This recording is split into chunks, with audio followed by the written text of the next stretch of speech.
Hi, this is Ken from Let's Rock. Ken, how are you? I'm great, thanks. How are you doing?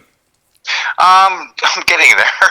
Geez, it's been a couple weeks of craziness, but no, actually 5 months of craziness, but I'm okay.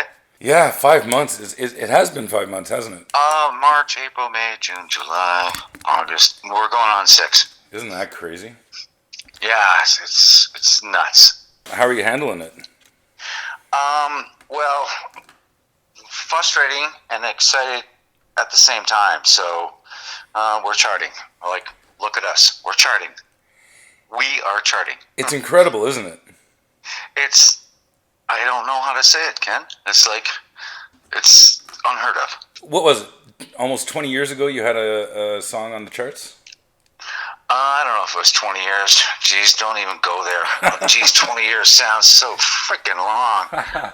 It's been a long time. Yeah, you're probably technically, you're looking at 20 years, probably even more. Yeah, number ones across Canada for the longest time, and then nothing. And now here we are. We've put out records, but they've not charted. We've stayed current, and here we are. Here we are. I'm talking to you now. And Drake's number one, and we're number 9. Go figure. Makes no sense. It doesn't. And you know, the thing I liked, I listened to the song a few times. Okay. A couple things. First, it gets better every time you listen to it, which I think is the sign of a good song. Yeah. I was hoping that would grab you right off the hop. It did. It did. But okay. every time I listened, it just kind of got. I found more and more stuff that was kind of not noticed in the first listen. I get it. It's excellent. And it sounds exactly like what a Honeymoon Suite song should sound like. Well, thank you so much. I mean, we're always trying to stay true to what we do. I mean, we consciously can't do really anything else. So there you go. It's Honeymoon Suite. It is. And when did you record it? First of all, did you record that during the lockdown? We recorded prior to that. Our producer was in Tennessee. We did Beds, right? Right. And then Darry and I, a producer, moved from Tennessee to England, outside of Birmingham. We had to follow him, which is a freaking pain, but we did it. We did the Beds, and we've been working on this track for a bit. And then I guess I may have been sleeping while they recorded the music to the chorus, and I was like, "What? What are you guys doing?" Anyways, how do I come? There's no hidden agenda to the lyric. It's all straightforward. I want to be inspirational with everything that I sing these days. I don't want, of course there's going to be love songs, but I don't know, things just fell into place. It's awesome. Is this part of near future album coming out? Yes, I have. I guess I was trying to say, all the Beds have been done. We did them in Tennessee, and I'm just doing vocals now. There's another 9, 12 tracks. We don't want to bore people with too much music. But yeah, as soon as this COVID thing blows over, I'm hoping that I can get on a plane and go finish the vocals and release this record. When? I don't know. It's up to the world. That's it. You know, I've been listening to you guys forever, but oh, geez, Ken, thanks. Actually, interesting story. I think maybe you can help me out on this one. I think I saw you the first time opening for Billy Idol in Ottawa. Wow, I remember that show. And that was you guys, right? I think so. And people are throwing stuff and spitting and all that sort of stuff, and it was like. It was like freaking nuts. And it's like, what is this going on? And it's like, I couldn't deal with it. And it's like, I'm pretty sure Billy came to our change room and goes, hey, look, dudes, this is our crowd. It's like, something like that, he said. But it was like so strange. I hated it. It was like, I didn't like that part of that era kind of thing. Well, it seems like kind of a bizarre mixing of bands. Of course, but you got Honeymoon Suite with Jethro Tull, which was probably our first tour. We did what's the guy's name? Oh, I can't remember now. American dude, big. Oh, geez, Cobo Hall, some American huge guitar player, New Year's Eve with Honeymoon Suite. Yeah, we get blowed off stage. He's like, I seen a bunch of fingers come up, and it's like, whatever. It's like I threw the finger back and left. Yeah, The Kinks too. whatever. I think you were with the Kinks in Ottawa as well. Oh man, yeah. Think about it. You played with some great bands. Why do they do this? Yeah, but why do they put us with Kinks? Is okay. That's more cool. But geez. Yeah, that was a tough time. Yeah. My point with this was, I saw you. I think that was 1984, and then now 2020, you guys release a song that hits the charts. Kim Mitchell just released a new song. No, oh, great for Kim. He did. It's awesome. I talked to him a couple weeks ago. He was. Oh wow, He was good fantastic. for Kim. Yeah, oh, it's excellent. Great. What's it called? It's called Wishes. Okay, you know what? I want to check that out. Yeah, it's an great for Kim. acoustic song. He's fantastic. So he's charted. I don't know if he's charted, but he's definitely released, and he's Kim- got Kim a is- new album coming out. You know what? Kim has been a great friend, and if he's doing something that's out there, great, good for him. All the best to him. Oh, he's a legend. Absolutely. So let me explain what I'm doing here. I'm doing a celebration of Canadian rock music on my site. And basically what happened was when Neil Peart died, I kind of went on a Canadian music bender. And I just started listening to nothing but Canadian music for a couple months. And Right. I totally forgot, sadly, how great Canadian music was in the 80s and the 90s. So I thought I would try and get in touch with people who were part of that era and Right. and talk the scene and talk the music and what it's like to be a Canadian artist in the world, stuff like that. It's sad that something so terrible as Neil Peart dying got me back into Canadian music. That's bad. But, Yeah, hey, that was a terrible time. But so I'm glad I'm talking to you because thanks, Ken. I was looking up some albums that were released the same year as your first album. And Okay. it was an insane year for music. I mean, Rush released Grace Under Pressure, Reckless by Bryan Adams, Triumph, Thunder 7, Kim Mitchell, Akimbo Logo, and you guys. That's some pretty good company to be in. What was the scene like back then? It must have been crazy. Well, first of all, you just put us in this list of other artists that released records at the same time we did, and we managed to do well along with them. Look at the names you just mentioned. That's totally wild. Isn't it? Yeah, it's totally wild that we became a part of it. So I'm ecstatic about it. It makes me smile. Well, you were a big part of it. Well, I totally appreciate it, but the way that you just said it now, it's like I never thought about it like that. So it's like, what can I say, Ken? It's like, wow. It is wow. Do you remember back in the days the scene before you actually released the album? What was the music scene like? I guess you were in Toronto around that time. Oh, for me, I was playing in a cover band. I started this Honeymoon Suite, and I was playing covers, and hopefully getting through the nights, sending out false set lists, songs we didn't play, and we put as much originals into the set as we possibly could. I mean, we were doing like 3 nights, Thursday, Friday, Saturday, and if I didn't get fired, that was a great thing. But hey, I did it. But the scene prior to all that, geez, it was tough. Like, think about it. Like, Thursday, Friday, Saturday, you're doing 3 sets on a Thursday, and hopefully things will get better on the Friday, and hopefully you don't get fired and you play the Saturday. So I managed to get through it. And then I met up with Gary, right?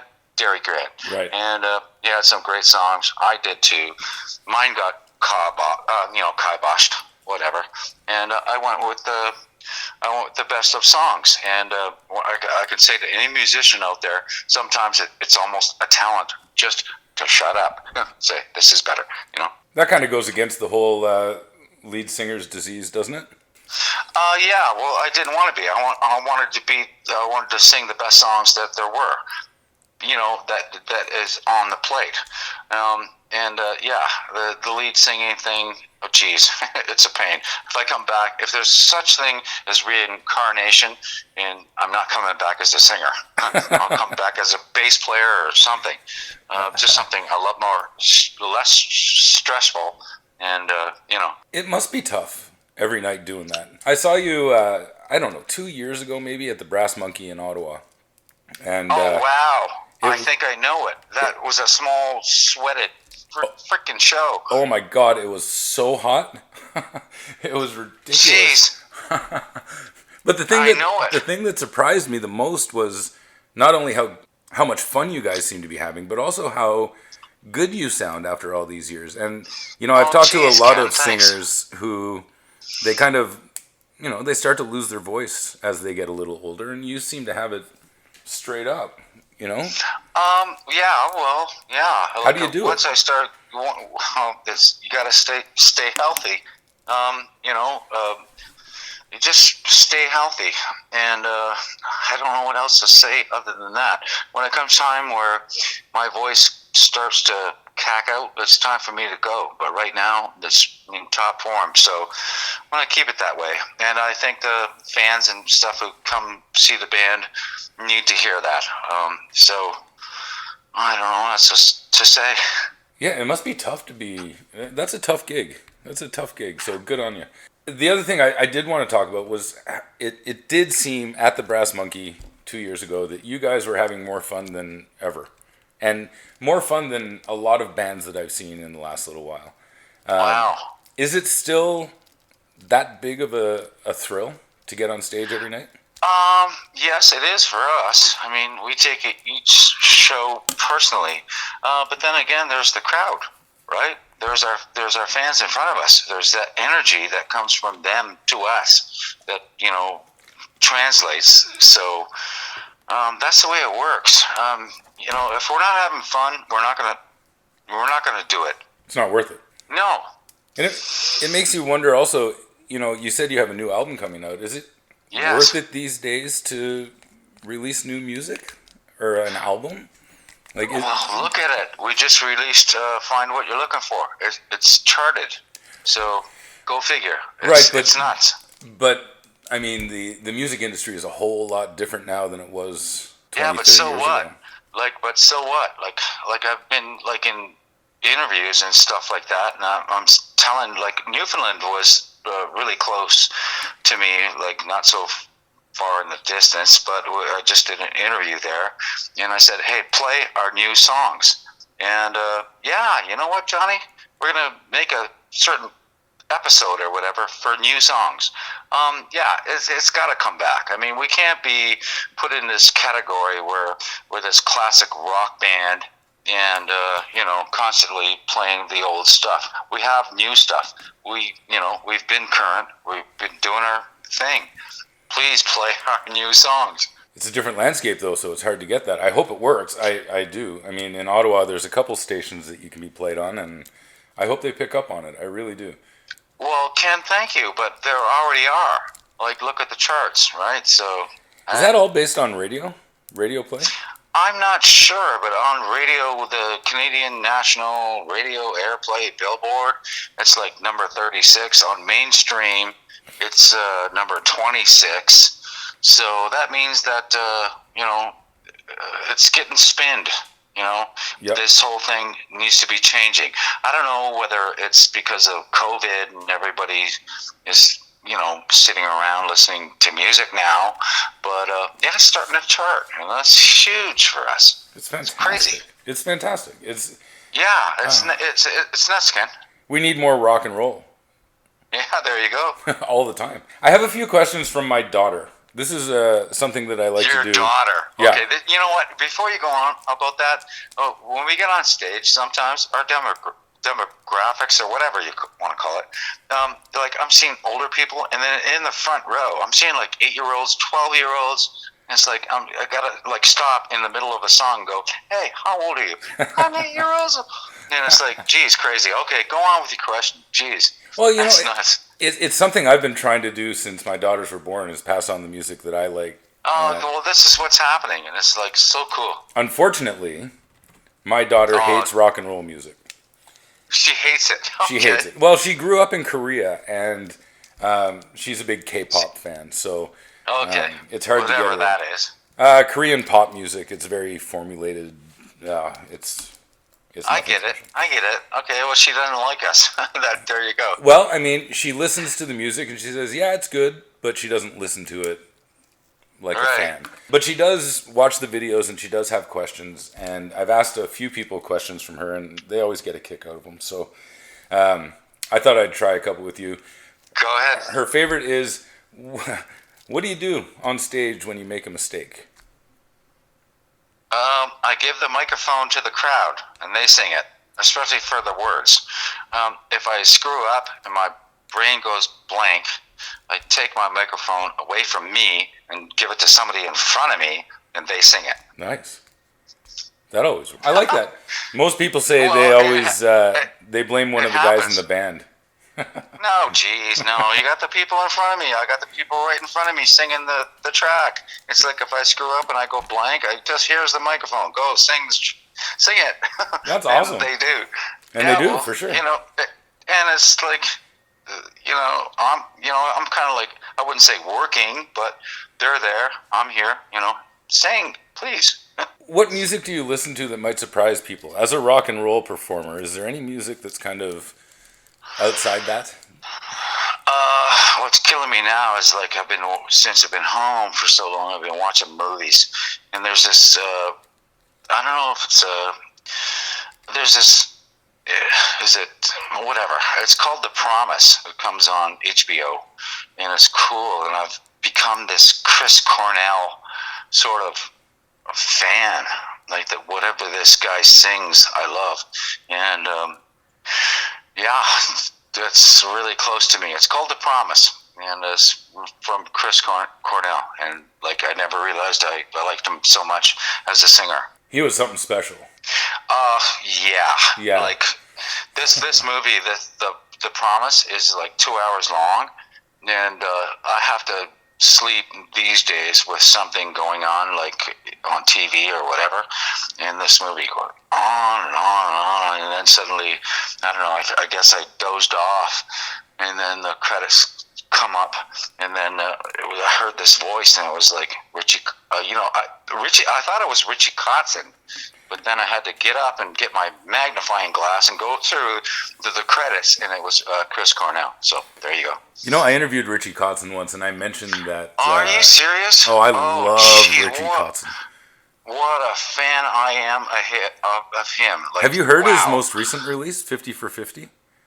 No, I have not. I mean, geez, like the last 2 weeks for me have been like phone time and all that sort of stuff, right? Right. So I have not. But Richie Kotzen got something else out? Well, he released something for his 50th birthday. He wrote 50 songs and recorded them all. Wow. So it's a three. What a guy. He's unreal. What a freaking nut! That drives me crazy. Every time we do this Monsters of Rock cruise, like he's on it, and it's like I gotta see him play, and it's like wow, geez, the guy kills me. He's phenomenal. Yeah, like unheard of, not human. No, and he's the nicest guy on the planet too. So really, oh, he's such a nice guy. You know what? I gotta tell you, Ken. Like sometimes, sometimes I want to meet somebody that I want to know, and then I meet them, and it's a letdown. So I've never taken the opportunity to meet him. Well, I interviewed him actually at the same place that you guys played in Ottawa, the Brass Monkey. He played there, and Richie Kotzen did. Yeah, they get some good shows there. Jesus. Yeah. Okay, so you've met him personally. Okay, yeah, cool. Yeah. He's a really, really nice guy. Okay. So check out 50 for 50 for sure. You'll love it. Okay, got it. You'll love 50 it. for 50. Great. Yeah, he did it all. I think he recorded everything and wrote everything in a year. Yeah, well, the guy's nuts. Yeah, he's insane. One more question from my daughter. Okay. Before we talked about what do you do when you make a mistake, which songs in your set give you trouble or make you a little nervous before you start them? When people ask me to sing Lethal Weapon, That freaking song kills me because we're doing like a rock show, and we go into Lethal Weapon, and I have to have a totally new mindset. So Lethal Weapon is like, I really got to think before we start that track. And a lot of times, like the crowd calls out for it. So yeah, I'm gonna do it. But wow, I'm like, Is it because a nervous time. is it because it's a hard song to sing, or just remembering the words, or? No, it's just a hard song to sing. It's just a real tough track for me. Right. That's all. It could be not for anyone else, but tough for me. Awesome. I'm so excited to have spoken with you, and I'm so Thanks, happy Ken. that you're back on the charts. And Thanks. let's take that 26 and make it a 1. Thank you so much, Ken. Thank And you. just real quick before you go, I want to summarize everything up. New song is out, new album coming out whenever COVID is done, Right. and then touring. Then touring as soon as we can. Like, hey, And back let to this Ottawa. blow over. Yes. Yeah, get back to Ottawa for sure. That was Okay, thanks. that was one of the best shows we saw that year. Me and my Let's Rock partner Paul. Great. We absolutely loved it. So best of luck to you. Please stay safe, and Thank you. really looking forward to the new album coming out. Thanks, Ken. Okay, take care. Thank you.